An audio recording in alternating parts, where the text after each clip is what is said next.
So the question that people are asking is, should we be the better person? Should we take the Justin Baldoni approach? Should we take a look at this situation, assess the monster that lived inside of her, and show her some compassion, especially because many of us agree that Ryan Reynolds was the leader in this. I believe that. I believe Ryan Reynolds was the leader and is the leader in everything that she does. So should we be compassionate? And the answer is, should we now begin feeling bad for Blake Lively because she appeared at her Simple Favor 2 premiere, and people are noting that she seems increasingly uncomfortable and anxious, and maybe it really is just a lot for her to deal with. So we should discuss that. Should we be more compassionate toward Blake Lively? Let's jump right into this. Welcome back to Candace. I already know that I'm going to upset a lot of people in this podcast. It's this thing that I do. I just try to be ideologically consistent, and sometimes that means that you're defending people on the left, sometimes it means you're defending people on the right, and the people in the middle are always like, well, why don't we just defend ideas? I very quickly want to at first give you my opinion on Blake Lively's appearance at the Simple Favor 2 premiere, South by Southwest premiere. There she is alongside Anna Kendrick. And I should say first and foremost, regarding Anna Kendrick, we already knew that she was somewhat upset leading up to this premiere for obvious reasons. I mean, you imagine you work your butt off, you're in this movie, you're fighting with Blake Lively about who should be more prominently featured on all of the materials and the advertisements, because I guess that's a thing, like where you're featured on the movie poster. And Blake Lively wants to be prominently featured, and then she gets herself into this huge situation worldwide. She is sort of despised alongside her husband. And now you've got to recognize that this movie's probably not going to do so well because people are just not going to watch a movie with Blake Lively in it. And the rumors were that she felt that Blake Lively didn't do anything to dispel that. She didn't come out and make a statement. She didn't come out, with her heart in her hand or say anything. She just kind of allowed this movie to be like an innocent bystander to everything that went on with It Ends With Us. It Ends With Us, pardon. So leading up to this red carpet, all eyes were kind of on Blake. People were wondering if she was going to bring Ryan. I said, definitely not. That's not going to happen. Obviously, she's adjusting and she's realizing what a bad decision SNL was. People don't like Ryan Reynolds, especially. So she did show up alone. And when Anna Kendrick was asked about Blake Lively on the red carpet, she was a bit pithy, and I would say maybe trying to be funny, but definitely made a statement when she was asked about working with Blake. Take a listen. Anna, what does it mean to be working with Blake again? Oh, yeah. Talking about you all. Just, sort of a thing. And there were tons of rumors that, by the way, on the first movie, they didn't get along fantastically. Obviously, they got along enough for them to do the second movie. But you can sense that she's a little bit annoyed, and she knows that a lot of questions are going to be coming her way about Blake Lively. And specifically, when she was asked directly by a reporter about everything that was going on, she definitely gave a very cutthroat answer. Here's what she had to say. Yeah, so now the other thing I want to ask you, how do you feel like how does it feel like the movie's being impacted kind of by everything happening going on in the world? Why, what happened? I did ayahuasca and the last year of my life is just gone, but I've heard the movie's amazing. Wait, thank you. So I thought it was really interesting, and I'm not sure if anybody has pointed this out yet, that she chose to say ayahuasca, and that she couldn't remember anything as her reason as to why she can't respond to this. And I was wondering whether or not that was potentially a nod to the now infamous skit where Ryan Reynolds directed the promo of It Ends With Us, brought his mother, and had Brandon Sklenar there. And Brandon Sklenar, I guess, was supposed to be the Justin Baldoni, and said that he had taken a lot of ayahuasca. That just kept happening throughout the skit, and we weren't sure why they were focusing on ayahuasca. It was quite strange. Take a listen, just jogging your memory here. My heart is beating like crazy right now. This reminds me of when I went on that meth journey, confront my inner child. And it wasn't a meth journey. I think you mean like ayahuasca, like South American plant known for its medicinal benefits. Definitely not meth. You should not be doing a meth journey. I've been on a meth journey for about 6 months now. I mean, I'm not a doctor, but you're probably gonna die. I don't feel well. You don't look well. I was expecting not to like him. Oh, yeah. But he is so nice. The nicest guy. so Everyone says funny, you're nice, but charming, he's- kind. Yeah. What a Oh my wonderful God. guy. What is ayahuasca? So I was wondering if she said that on purpose. We will obviously never know the answer to that, but what we do know is that there has definitively been a noticeable transition in Blake Lively's public demeanor, right? We're kind of used to seeing, and pardon my language here, but we're very used to seeing like a Blake, right? She's very unkind to reporters, and genuinely, I think that there's just a lack of a better word there. She seems to hate the press junkets over the years. She barely seems to enjoy her fans. She kind of thinks that she's above her fans, thinks she's above the press, and is just always rude, right? But throughout these last two public appearances, since everything has kind of been falling apart for her and Ryan, she does seem, and I will agree, admittedly very uncomfortable. And I said that immediately when she was on the red carpet with Ryan. He didn't, obviously, because he is, I think, just a narcissist to his core. But, you know, they chose to walk the red carpet, and he was kind of pointing at her and wanting the cameras to capture him and her. And then he notoriously, now we know, wrote another line into that script to sort of mock the circumstances of everything that was going on.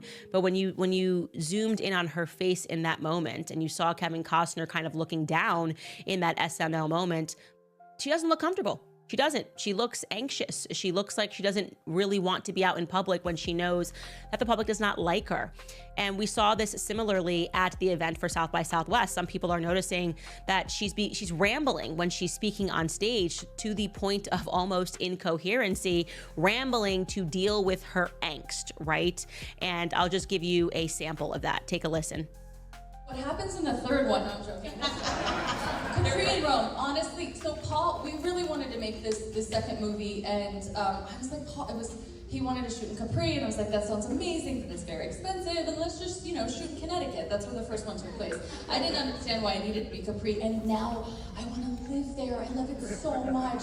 They serve you ice cream and lemons, and like it's just magical. And they sell hats. That crazy, beautiful hat was just a hat in a store. Like humans buy that. And I'll also add to that, she's definitely rambling and you can sense she's uncomfortable and a lot of hand movements, but I'll also add that even when you see her walking the red carpet, she's suddenly very nice to fans. It's a totally different Blake Lively, and she just seems so grateful for every fan that's coming up to her and asking for a picture and like a hug. We even saw that on the red carpet with SNL. I think it was, I can't think of the woman's last name, Amy. One of my producers will say it in my ear, but when they were speaking and they were hugging and they just sort of looked at each other, and she just seems so much more compassionate now, right? Where you can see that she's had some sort of an internal breakdown. And I noticed that following that ramble session, which was posted on Instagram over and over again, some of the comments in response to it were quite sympathetic to Blake, right? They said that you can really feel her anxiety through the screen. One Instagram user was actually even empathetic to the matter and saying that they similarly ramble when they are on their anxiety meds.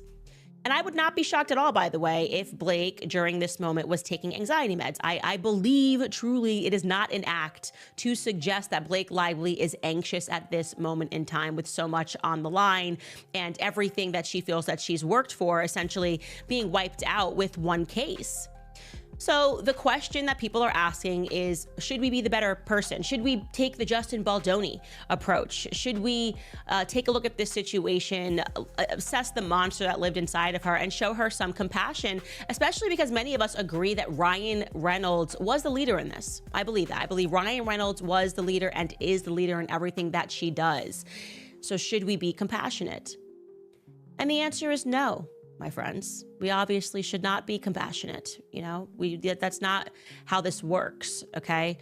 When you get caught doing something that is purely evil, the task is not on the people who caught you doing that thing to extend forgiveness to you when you have not asked for forgiveness. That is the important part here, okay? Something that I actually learned from my father-in-law, something my husband always says. When people say, do you forgive that person?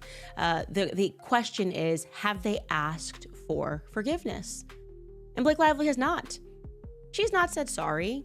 She has not even said sorry to the court. She has not dropped the lawsuit. She has not made a statement. She has not apologized to anyone for attempting to execute an act of perfect evil. And she would have gotten away with it. Think of Scooby-Doo. I would have gotten away with it if it wasn't for those meddling kids. We are the meddling kids. This was meant to be an act of evil against a harmless person. She sensed his weakness and she went for it. And yes, I too would be anxious and uncomfortable. if the world finally saw me for exactly what I was, right? If I had perfectly curated this idea of me caring about various causes and caring about people, and in reality, I get caught in my own text messages as being a very mean girl who will even use A-list power and the threat of dragons to take somebody down who just wanted to bring forth a movie that they were passionate about, a book that they were passionate about, taking a book and turning it into a movie because he wanted to tell a story about domestic violence. Okay, so I just want to remind you guys that whenever and if ever you begin to feel an iota of sadness for Blake Lively, I want you to remember all of the things that she did to Justin Baldoni. I want you to revisit the website that Brian Friedman put up. And I want you to read her text messages and how horrific they were, how quickly her and Ryan decided to use the threat of Taylor Swift to take down Justin Baldoni and make him feel like he was powerless in the world of Hollywood. I want you to remember their agents. Baldoni, Baloney, Ari Emanuel, okay? Still bullying him after lawsuits have been filed because they view themselves to be that powerful, okay? We're the giants here, and there's nothing that Justin can do about it. And I will promise you that when you recapture that in your own imagination, recapture how Justin Baldoni and his family must have felt, realizing that if it wasn't for us meddling kids, okay? If it wasn't for us meddling kids, he would have effectively been branded as a sexual pervert. That would have been the story of Justin Baldoni. We would have been an actor who did a movie, who then moved to direct a movie, and then it was discovered, thanks to the wonderful feminist that Blake Lively is and her wonderful feminist friends who march in songs to take down Katy Perry. Thanks to her, we recognize that actually he was a pervert who both thought she was ugly but also couldn't look away from her and irresistibly needed to stare at her, him and Justin Heath, when she was breastfeeding, because they're just so into those sorts of things. Who was into a category that nobody has ever heard of, which is a woman giving birth. Realize that they sat down, they made threats in an effort to take over his movie, and when they didn't get what they wanted, they were willing to brand him as a sexual predator via one of the most powerful news organizations in the world, the New York Times. And they were able to do that because of their connections. So, no, the answer to people that are wondering in the comments if you should feel bad because she looks anxious, the answer is no, you shouldn't feel bad, and she should be anxious, okay? After a person goes on a spree, to give you an example, and if they're home and they're dumping their clothes and getting rid of all the evidence, and then they hear sirens outside, they start to feel anxious. We don't go, oh my gosh, I feel so, he's going through a moment of anxiety, recognizing that he might really get caught, that he really might actually have to serve a sentence for this horrific act that he committed. No, we keep marching until she gives us the mea culpa and she recognizes and thinks about the anxiety that his wife must have gone through, recognizing that it was a plausibility that her kids could grow up and believe that their father was a monster. Okay, maybe think about how Justin Baldoni felt when he was in that basement at his own movie premiere, and they were laughing and dancing upstairs, thinking that they had almost done it, that it was almost completed, and that they had taken over his movie. And by the way, if you were on the fence about how involved Blake Lively was, I certainly was at moments going, was this just being driven by Ryan? Was she even on the set when he did these Deadpool things? Was she even aware of the lines that he was writing, since she played Lady Deadpool, but she only did the voiceover and she wasn't actually on set?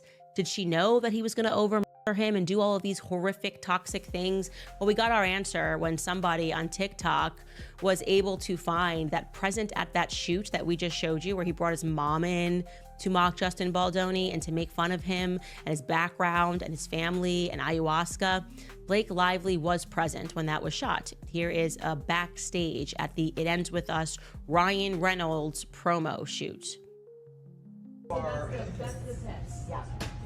I say, yeah, one to two. One, two, I stopped taking my